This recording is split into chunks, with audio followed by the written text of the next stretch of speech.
Hello and welcome to What's Up Stratford, our May edition via Zoom. Joining me from Santa Monica, California, and with Jeopardy is Scott Shewfelt. Scott, thanks so much for joining me. Of course. Thanks for having me. How you doing? Great. So Scott, we're so proud of you. Tell us about your I guess, Tavistock connection. Yeah, it's my connection. I mean, that's my hometown. It's where I was born. It's where I lived until I went away to university. And yeah, I mean, I'm glad they let me say that I was originally from Tavistock. That meant a lot to me. Usually they kind of steer you away from that because everyone would give their hometown a shout out. But I got it in there and I am thankful I did.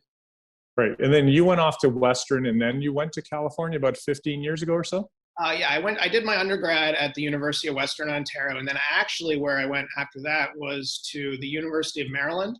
So the Washington, D.C. area where I did my master's in journalism and was there for a little bit. And then it was California.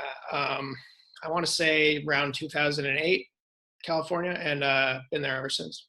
Been here. Well, oh, cool. Let's bring you to the Jeopardy dream, because I know as a child, I believe that it dated back to your grandparents and watching Jeopardy, and that developed your dream to be on the show.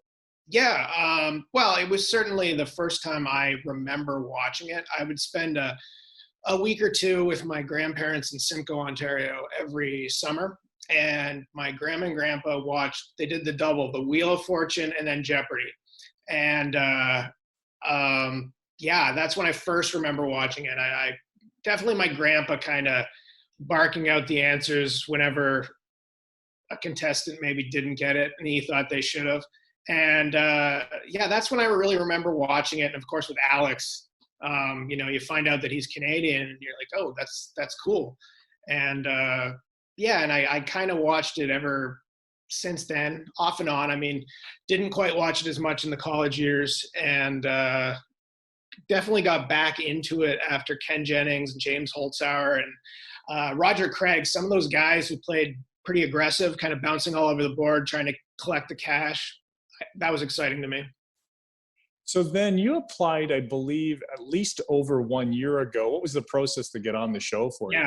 Yeah. The process has changed significantly since COVID and everything. But yeah, when I applied, you could apply once a year. And it had been like that for years. It was an online test. So, I wanted to get on before, but sometimes life gets in the way or whatever. You just, it just does. And I applied shortly after when we all heard about Alex's diagnosis. And I was like, you need to take this serious, boy. You need to get this done. And I wrote that in, I guess, January 2020. Did well on that, and then they contacted me to come back in for an in-person interview and another test, and you play a mock game, and I think they kind of check to see if you have whatever they might be looking for, or if it would be a disaster to put you on television. And then past that, and then a couple days after that, everything went into lockdown. And I didn't even know if Jeopardy was going to be back. And then it came back and I was like, oh, I'm going to get to meet Alex, play with Alex, hopefully have him, burn me to my core in the interview, just scorch me. Like I would be honored for that to happen. And unfortunately, it just didn't work out that way. No, from what I understand, you had about 2 weeks advance notice to say, yeah, you're going to be on the show. And then it was Dr. Oz was the first host. Yeah, we'd always been told we'd get at least 4 weeks, maybe 6 weeks to prepare. And I had 13 days.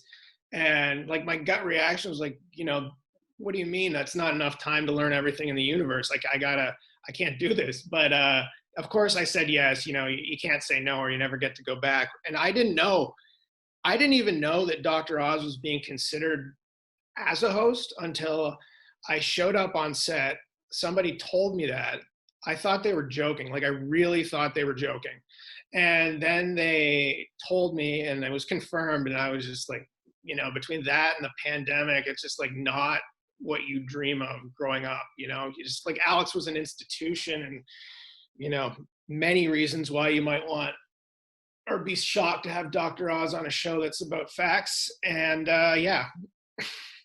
So in summary, what would be, if you were to say, other than winning the money, what would be your absolute highlight of that? Yeah, of the actual taping or after? Because the highlight was definitely connecting with friends, family, and finding out that people had been watching, maybe that you didn't know. I really discounted, I think, how craved for any sort of entertainment people might be in the pandemic. Like I shouldn't have, because I recently watched Yellowstone, and when it ended, I was just like, my world was over. And it's a fine show. It's just like, I need to temper my emotions. But as far as like the highlight, I mean, winning the money, I mean, it was never about the money. Not that it's not awesome. Yeah, just reconnecting with people. Really, That's really. awesome. Yeah. Well, thank you, Scott. Thank you very much for representing Canadians, Ontarians, and Tavistock and Stratford so well. Well, I hope I did okay for you.